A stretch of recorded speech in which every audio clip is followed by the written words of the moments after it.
تیم ملی فوتبال تاجیکستان بازی سیوم و سرنوشت‌سازش را در مسابقات جام آسیا در گروه A 22 январ با منتخب لبنان انجام می‌دهد. سرمربی دسته منتخب تاجیکستان پیتر شگرد متخصص 57 ساله خرواتی در نشست مطبوعاتی پیش از بازی آخرین دور گروهی گفت برای ما رقابت با تیم ملی لبنان این فینال است.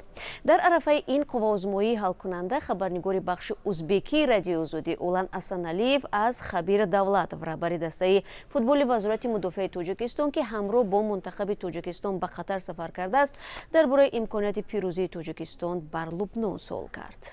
سلام و درود به همه مخلصان فوتبال، هواداران تیم ملی تاجیکستان. امروز ما در شهر دوحه دولت قطر قرار داریم و چقدر که شما آگاه هستید نوابسته از آنکه ما تا امروز گل نزده ایم و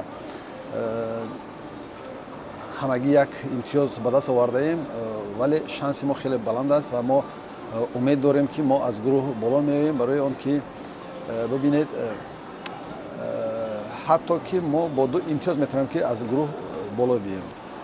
در صورتی که اگر قطر با چین بازی دارد، اگر زیاده از 2 گل 3 گل تواند به دروازه خطای زند، ما حتی که برای ما مساوی با لبنان کفایه است و بسنده است. رو می‌آوریم به جدول گروه A در عرفه قوازمایی‌های نهایی میان قطر و چین و تاجیکستان و لبنان که امروز همزمان ساعت 8 شام به وقت دوشنبه آغاز خواهند شد. قطر با 6 امتیاز بعد 2 بازی در جای اول، چین با 2 امتیاز بعد 2 بازی در جای دوم و تاجیکستان و لبنان با 1 امتیازی در جای‌های سوم و چهارم قرار دارند. یعنی در حال پیروزی قطر بر چین و حتی مساوی تاجیکستان با لبنان، تاجیکستان امکان دارد صاحب جای دوم شود. سوال دیگری همکارمان اولان اسانالیف از خبیر دولتов درباره شانس‌های پیروزی دسته لبنان بود. تا امروز دسته لبنان هم شانسی از گروه برآمدن از دست نداده است و آنها هم برای برآمدن از گروه مبارزه می‌برند. البته برای آنها هم همگی 1 امتیاز دارند، چون دسته ما و این بازی حل کننده میشود برای هم دسته ما برای هم دسته لبنان، چون که در 2 بازی اول لبنانی ها هم گل نزدند و آنها هم تشنه گل هستند و زیاده از آن در بازی اول با حساب 3-0 بر صاحبای میدان باختند و آنها هم نمیخواهند که به وطن دست خالی برگردند و آنها هم مبارزه سخت میبرند، چون اگر که در صورت بازی های بین قطر و چین اگر قطر غالب آید و مثلا خدای نکرده ما به لبنان بایدیم از جای دوم، حتما لبنان به دور آینده میره. برای همین من فکر میکنم که لبنانی ها نیز خیلی مبارزه سخت میبرند و برای ما همچنین یک فینالی اولین حساب میشود. در هر صورت رئیس دسته وزارت مدافع تاجیکستان خبیر دولتов باور دارد که منتخب تاجیکستان بر لبنان دست بالا خواهد شد. همکارمان اولان اسانالیف از او پرسید که این نتیجه گیری از کجا پیدا شده و به چه اساس می‌یابد؟ شما اگر بازی های ملی پوشان تاجیکستان تماشا کرده باشید، شما خود شاهد هستید که در بازی ما یک نظام هست.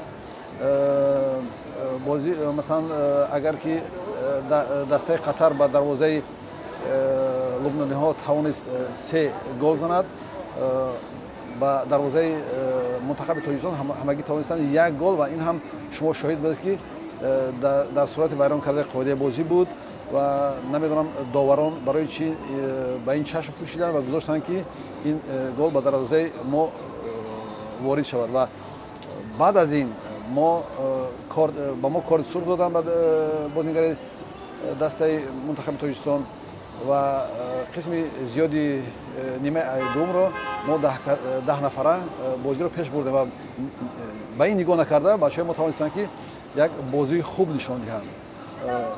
در حقیقت معلوم است این متخصصان هم داخلی تاجیکستان و هم خارجیان چند بارها تحقیق کردند و قید کردند که در بازی منتخب تاجیکستان یک نظام هست و ما میتوانیم که با خوبی аз уҳдаи ба даври дигар гузаштан барои мо. ба ваҷҳи умум дастаи мунтахаби тоҷикистон аллакай дар саҳнаи байналмилалӣ ба пирӯзиҳои назаргир комёб шудааст. Ба фикри шумо сарчашмаи ин пешрафт чист? Ин буд суоли дигари Улан Асаналиев аз Хабир Давлатов. баъд аз ба роҳбарияти Федератсияи футболи Тоҷикистон ҷалб кардани роҳбарои хеле ҷавон ба рушди футболи давлати Тоҷикистон як низом пайдо шуд ва аз рӯзҳои аввали омадани ин гурӯҳи кории роҳбарияти Федератсияи футболи ҳозира тавонистанд ки пеш аз ҳама сиёсати тарбияи ҷавонон, тарбияи насли навраси худи мардуми Тоҷикистонро ба роҳ гузоштанд ва имрӯз самари онро мо дида истодаем ки мо агар ки солҳои қаблӣ аз тимҳои Тоҷикистон ягон нафаре ба давлатҳои хориҷа ҷалб мешуд ё ки барои бозӣ ба лигаҳои дуввум севуми Русия мерафтанд, мо хеле шодӣ мекардем, хурсандӣ мекардем. Имрӯзо бибинед ки даҳҳо нафар ба давлатҳои Ӯзбекистон, Эрон, Индонезия, Малайзия, Русия бачаҳои мо рафта бозӣ карда дастанд ки ин аз рушд ва тараққиёти футболи тоҷик мебошад. сарфи назар аз ҳунарнамои хуб, футбол бар асоси гол ҳисоб мешавад. Токунун дастаи мунтахаби Тоҷикистон ягон гол назадааст. Сабаб чист? агар бозии мо хитои гирифта як лаҳзаи онро таҳлил кунем, агар худ шоҳид ҳастед ки бозигарони дастаи хитой хеле қоматбаланд буданд ва дар табақаи дуюм нисбати мунтахаби мо бартарӣ доштанд ва ман имрӯз намехоҳам ки кори мураббиёнро таҳлил созам, чунки онҳо мутахассиси кори хуб ҳастанд, хубтар медонанд. ба фикри шахсии ман мо бозингар ҳамлагари хубе дорем бо исми Шаҳром Самиев ва бо баромадани Шаҳром Самиев метавонистем ки мо бозии худро хубтар кунем, ҳатто ки гол занем ва боз Ҳамроқулов як ҳамлагари дигар доштем. дар ин сурат бояд ки ҳамлагаронро иваз мекардем, бояд ки хати ҳамлаи дастамонро хубтар мекардем, шояд натиҷа медод ва агар бубинед голи задаи дастаи хитои ҳама аз Тоби Кунҷӣ бо сар зада шуд ва дар сурати хурсандона, хушбахтона ин гол ба инобат гирифта нашуд ва бекор карда шуд тариқи вар ва мураббиёнимон дида буданд ки масалан дастаи Хитой дар табақаи дуюм бартарӣ дошт ва ҳар чиз зудтар бояд ки ҳамлагарони қоматбаланд ба монанди Шаҳром Самиевро мебароварданд ва барвақттар баромадани Шаҳром Самиев метавонист ки ҳам дар хати дифоъ ба мо кӯмак кунад ва ҳам дар хати ҳамла метавонист ки як дигаргунӣ ворид сохт. қувваозмоии Тоҷикистон бо Лубнон дар телевизиони Тоҷикистон ва шабакаи иҷтимоии YouTube мустақиман намоиш дода мешавад. Хуб, бубинем ки дастаи мунтахаби Тоҷикистон бо чӣ натиҷаи бозиҳои гурӯҳии ҷоми Осиёро ба анҷом хоҳад расонд. Таҳаввулоти ин бозиро дар барномаи Ахбори озодӣ пайгирӣ хоҳем кард.